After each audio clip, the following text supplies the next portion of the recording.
काय घाल्या किरण्या, तुला लावसडणीनच खाल्ला पाहिजे. अरे मी गेलो ना तुम्हाला बघून.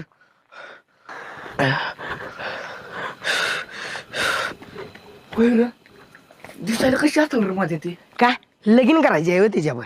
अरे करल बी लगीन. आजकाल काय ह्याला सांगता येत नाही, लय बिघडल्या गत करते ही. अरे पण ती केवढी, शो केवढा, वाटेत गेल त्याला. मग घालायचं काय ह्याला तुझ्या वाट्यात?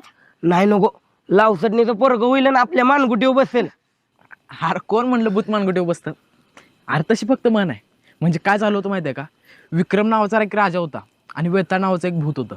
मग ते भूत काय करायचं, तेव्हा विक्रमादित्य नावाचा राजा होता का नाही, त्याच्या मानगुटीवर बसायचं आणि जोवर त्याच्या प्रश्नाचं उत्तर देत नाही तोवर त्याच्या मानगुटीवरनंच उतरायचं नाही. म्हणून एक अशी फक्त म्हण पडल्या, भूत मानगुटीवर बसतं म्हणून. तुला कसं कळलं? अरे मी पुस्तकात वाच